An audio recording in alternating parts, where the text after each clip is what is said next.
nicest collection of athletes you'll ever be around.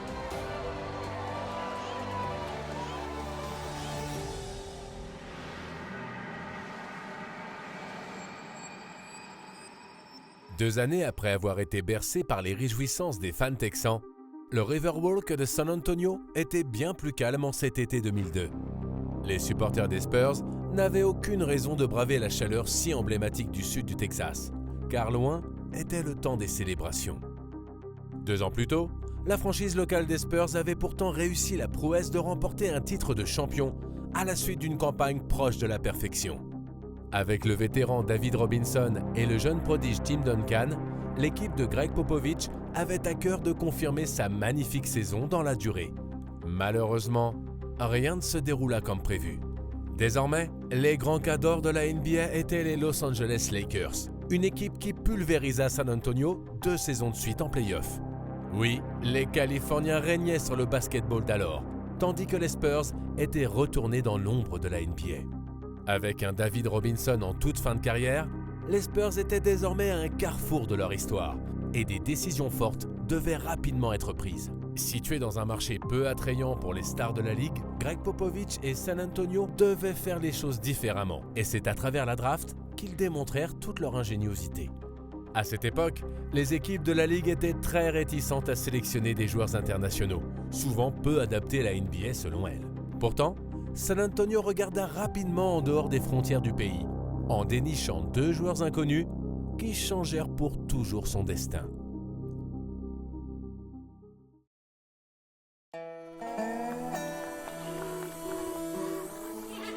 The San Antonio Spurs select David Robinson. Robinson goes up with water by Tim Duncan. And he banks it in. What a shot for Parker. The San Antonio Spurs are your world team. Ginobili the other way. Oh my God! The Spurs are the 2014 NBA champions. Les Spurs réalisèrent un nouveau coup de maître lors de la draft 1999, en sélectionnant en 57e position un arrière argentin du nom de Manu Ginobili. Rapide, bon créateur de jeu et attaquant redoutable, les Spurs croyaient avoir trouvé en ce joueur un véritable couteau suisse. Pas encore prêt pour rejoindre la NBA, l'arrière évolua en Europe 3 saisons supplémentaires avant de littéralement crever l'écran au championnat du monde de 2002 où l'Argentine sera finaliste surprise. Cette fois-ci, le doute était dissipé et Greg Popovich fit venir Ginobili à San Antonio pour enfin rejoindre son effectif en 2002. Une année avant, les Spurs avaient encore une fois fait parler leur intelligence en draftant un joueur méconnu du nom de Tony Parker. Fils d'un basketteur américain, Parker commença sa carrière professionnelle au PSG Racing avec un rôle de meneur remplaçant. Rêvant d'Amérique, Parker songea à rejoindre la NCAA, mais c'est finalement lors du Nike Hoop Summit de 2000 qu'il parvint à se faire remarquer.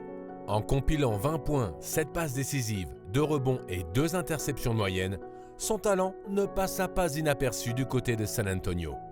Après une nouvelle année en France, Parker prit finalement la décision d'inscrire son nom à la draft 2001 de la NBA. Si les cadors de la Ligue passèrent naturellement leur tour pour le meneur français, les Spurs firent le pari de le choisir en 28e position. You're the MVP of the 2000 European Championships. Charles Barkley says you must be good. He doesn't know a whole lot about you. Tell us about your game. Maybe I don't know. I just said I'm very happy to play for San Antonio Spurs. I think it's a good team for me. And I want to say thanks to my family, my father, and everybody who works for me. And just say I'm happy. It's like a dream come true for me. Le début de la saison 2002-2003 débuta donc avec des promesses pour les Spurs de Popovich. L'équipe pouvait compter sur Tim Duncan, MVP en titre, et David Robinson, qui voulait finir sa carrière en beauté. À côté des intérieurs, se trouvaient des jeunes prometteurs comme Parker, Ginobili ou Stephen Jackson, mais encore des joueurs d'expérience tels que Bruce Bowen ou Steve Kerr. Après avoir vu l'ennemi, les Lakers, rafler 3 titres consécutifs, les Spurs ambitionnaient donc de remonter sur le trône de la NBA.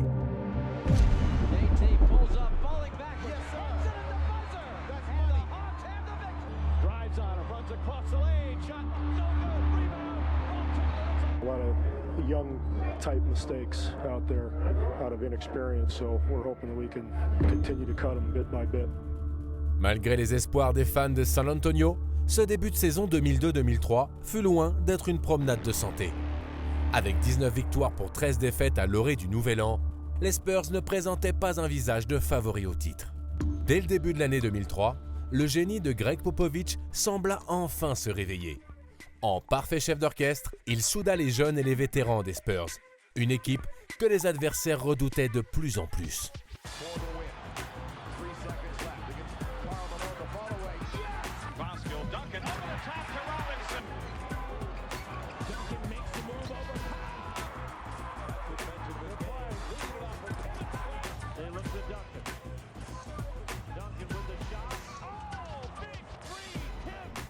Pour poursuivre leur incroyable ascension de la conférence Ouest, les Spurs pouvaient compter sur un Tim Duncan indéfendable et au sommet de son art.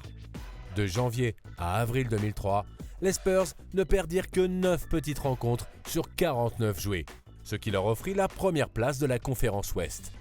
Malgré ce bilan, San Antonio ne pouvait pas se permettre de pavoiser, car l'équipe avait bien trop souvent sombré en post-saison dans son histoire.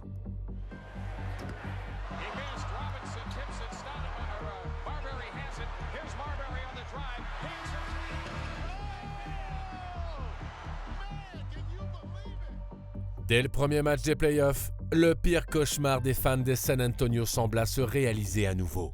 Perdant la première rencontre en toute fin de match face à Phoenix, les Spurs étaient sur la route d'une nouvelle désillusion. Mais coutumier du fait, Robinson ne voulait pas vivre une énième déception et avait pour but de conclure sa carrière de la meilleure des manières.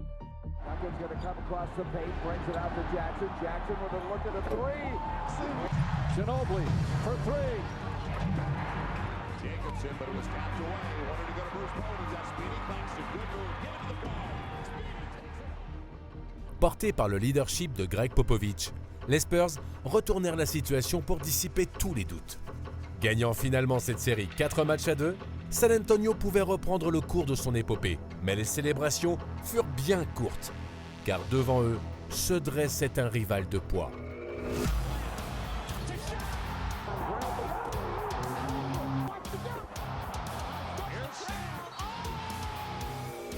Dès le début du nouveau millénaire, les Lakers de Shaquille O'Neal, Kobe Bryant et Phil Jackson avaient écrasé toute la concurrence sur leur passage. Désormais, les Californiens avaient pour ambition de remporter un 4e titre consécutif, un exploit réalisé uniquement par les invincibles Celtics des années 60. Mais cette fois-ci, la route des Lakers fut semée d'embûches, car les Spurs étaient assoiffés de revanche.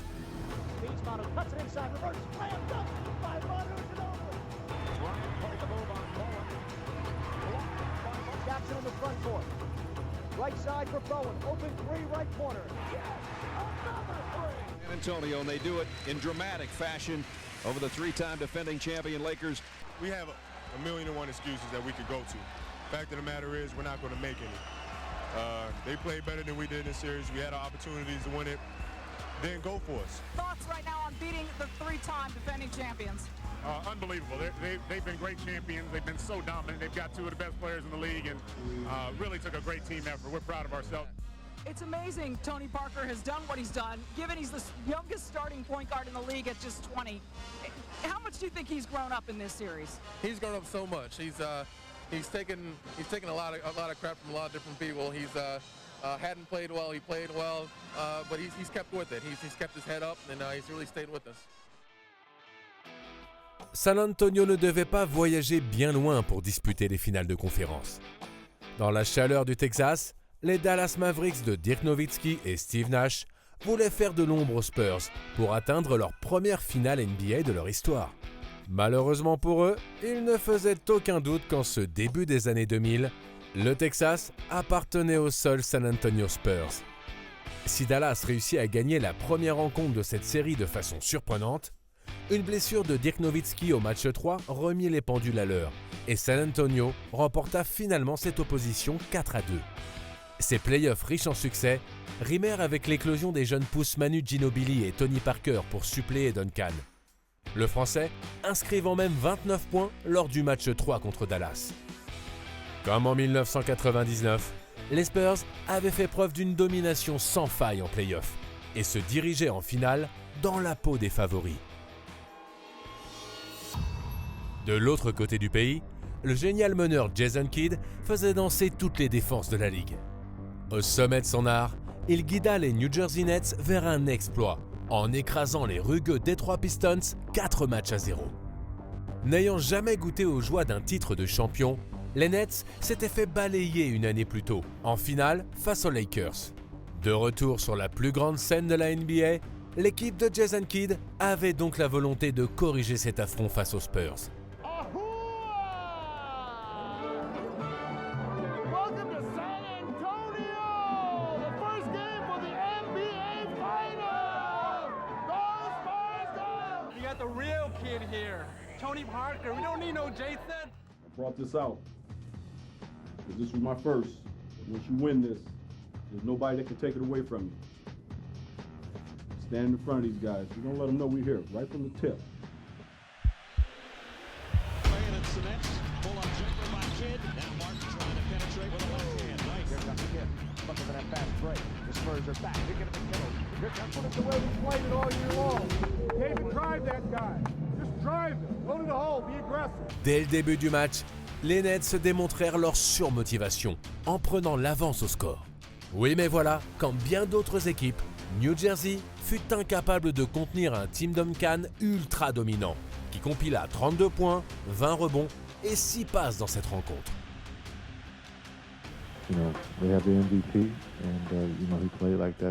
Touchés à l'ego, les Nets se serrèrent la vis en défense au match 2 et réussirent à limiter Tim Duncan. Avec un Jason Kidd en fusion, New Jersey ne se laissa jamais distancer et finit le match en beauté pour le remporter de 2 petits points. Malgré leur statut de favori, les Spurs avaient désormais perdu l'avantage du terrain et tout était possible dans la suite de ces finales. Back to New Jersey, 1-1. Hey, we broke our streak. We broke our streak. Jason Kidd is the real MVP. Tim Duncan, bye-bye. Malgré la confiance des fans des Nets, les Spurs reprirent leurs esprits dans ce match 3, pauvre en points inscrits. Avec un Tony Parker de plus en plus à l'aise, San Antonio joua parfaitement son jeu pour gagner la rencontre par 5 points d'avance. Depuis que je suis tout petit, je rêve de titre NBA, de gagner ça, c'est le but ultime pour tout joueur de basket parce que c'est le championnat le plus dur au monde. We got a game tomorrow, so you guys are going to lighten up on the press a little bit, right? Tell them to go fuck themselves. You can't talk to those guys 24 hours a day, Tony. I don't care if they're from Paris or not, right? All they want is a story. You want to win basketball games, so you can spend some time on the game and not all those people.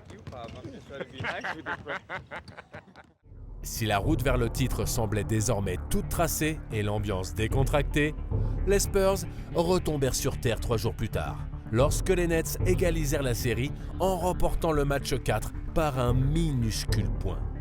Our strength has been that we played 48 minutes of basketball and make the other team beat us, and we did not play 48 minutes of basketball tonight. Sous la figure paternelle de Greg Popovich, San Antonio ne pouvait pas se permettre de connaître une déconvenue pour la dernière année de l'icône David Robinson. Avec un Tim Duncan retrouvé, les Spurs enclenchèrent la seconde vitesse et remportèrent haut la main le 5e match de ces finales. Third team I know right there. Get that one, boys. We need one more. Welcome back to San Antonio, Texas. Game 6 of the NBA Finals. Tonight's the night we reclaim our fame. It's gonna end tonight. It's about the San Antonio Spurs, baby! I know they've lost one game at home. Duncan will take another, and he knocks it in. Tony Parker, nice screen, and his teardrop dropped to Duncan so badly. He waited until he fell down and got back up, and then Duncan inside. The San Antonio Spurs are your world champions.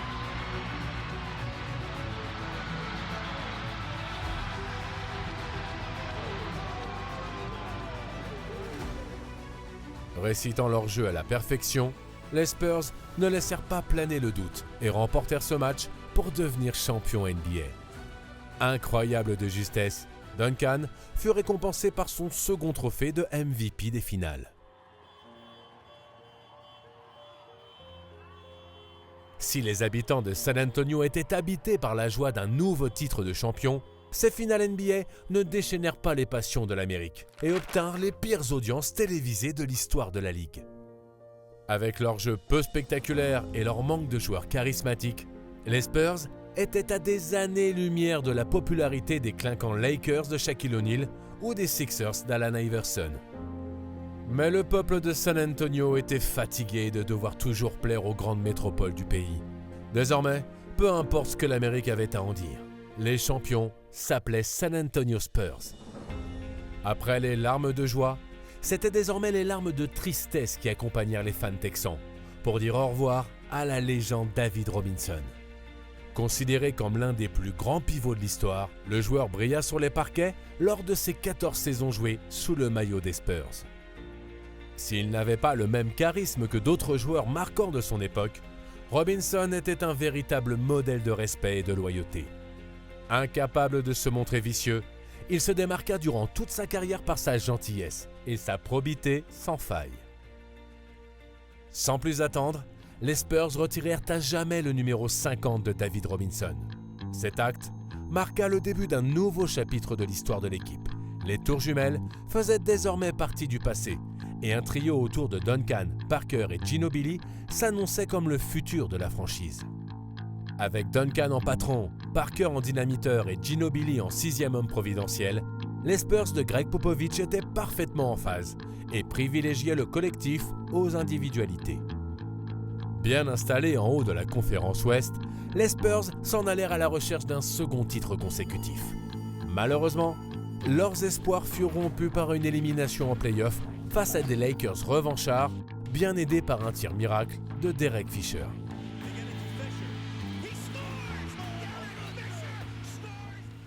Encore jeunes, les Spurs avaient tout le futur pour écrire leur légende, et Popovich entama la saison 2004-2005 avec rien de moins qu'un titre de champion en ligne de mire.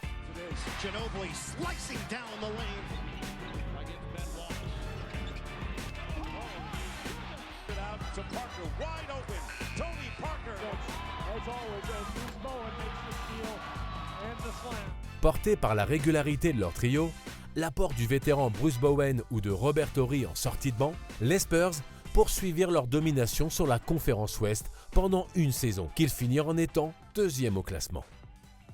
Devant eux se trouvaient les Phoenix Suns du MVP Steve Nash et Damaris Stoudemire, une équipe spectaculaire que les Spurs retrouvèrent en finale de conférence.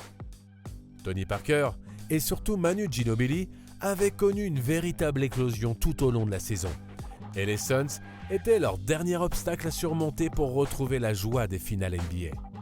L'équipe de l'Arizona avait pourtant tout du pire adversaire possible pour les Spurs.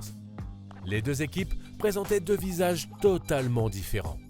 L'une offensive et spectaculaire, l'autre défensive et au jeu appliqué. L'une portée par une vedette sensationnelle, en la personne de Steve Nash, l'autre guidée par un Tim Duncan peu prompt à faire le show. Mais les Spurs n'allaient pas déroger à leur philosophie. Peu importe le spectacle, leur but était la victoire.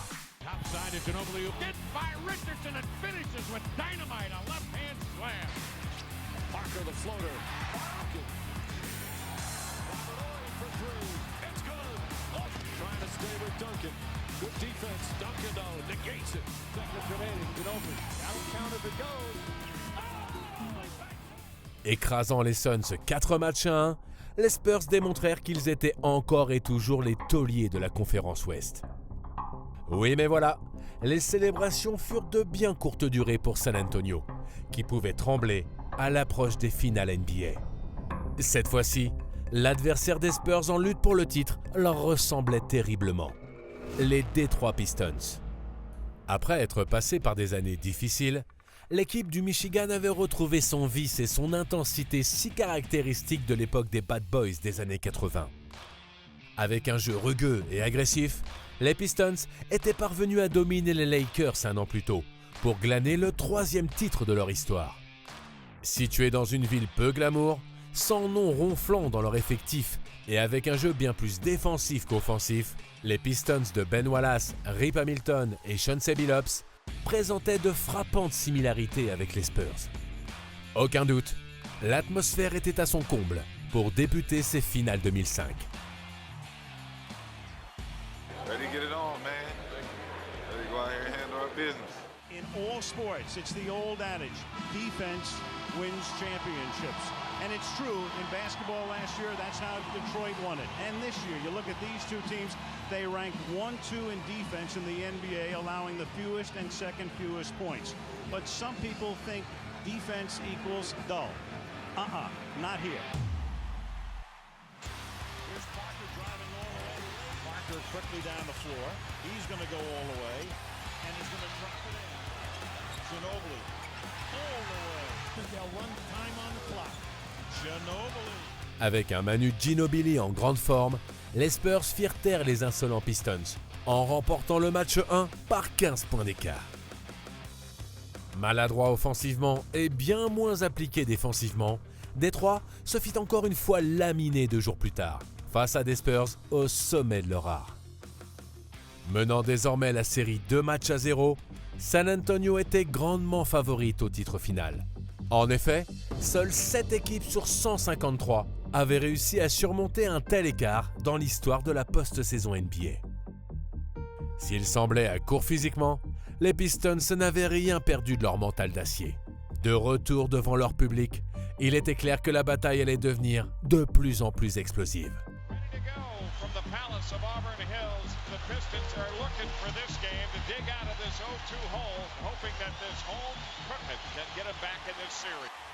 Knocked away by Ben Wallace, and Wallace with a chance. Phillips to Wallace. 4 on the shot clock by Ben Wallace. Oh yeah, oh yeah. So first half we gave 10 or 11 points on it. We just gave them another 5, 6, 7. Hell, I don't know. I can't count that high. Just stop turning it over. Take care of it. That's the way it's going to wind up. Keyshawn Prince comes away with it and drives all the way. Kicks it back out. Rasheed Wallace at the hole for their first 4. The Ginobili has it knocked away. Phillips got a hand in. And Hamilton a lot better than the Pistons did tonight. You said it was the worst half of basketball you've ever seen by an NBA playoff team. How would you? Who told you that? Who told you that was reported during the broadcast. Was that inaccurate? Because if you it's right on the money. Portés par un public en feu, les Pistons se retrouvèrent leur qualité de champion et parvinrent à retourner la situation en égalisant la série 2-2. Désormais, tout était possible dans ces finales, les plus compétitives de l'histoire des Spurs. Véritable guerre des tranchées, ce duel était haletant et le match 5 d'importance capitale. Le vainqueur n'étant qu'à une seule rencontre de devenir champion, les deux équipes se présentèrent motivées comme jamais.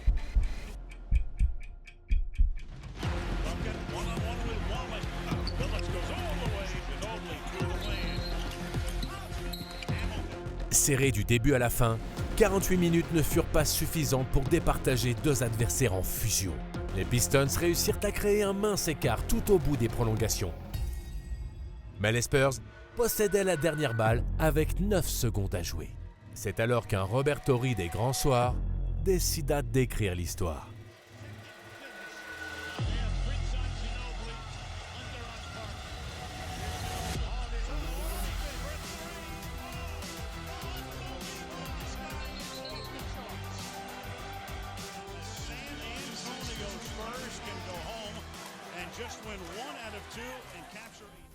Alors qu'il n'était qu'à une victoire de devenir champion, les Spurs s'inclinèrent contre toute attente devant leur public.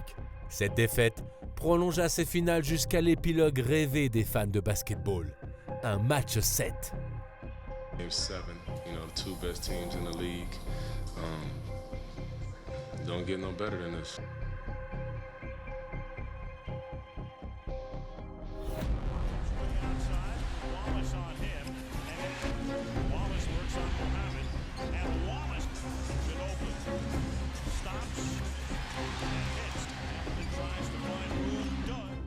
Avec la pression sur leurs épaules, les deux équipes ne se laissèrent pas distancer et furent au coude à coude à l'entame du dernier quart-temps. À 12 petites minutes de devenir champions et empreints de la passion de leur public, les Spurs prirent alors le contrôle du match et ne le rendirent plus jamais.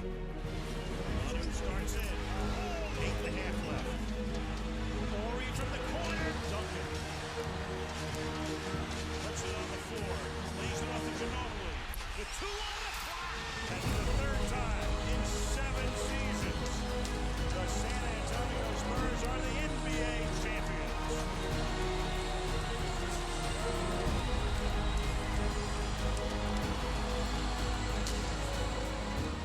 Et voici que le Riverwalk de San Antonio fut une nouvelle fois le théâtre des réjouissances des fans des Spurs.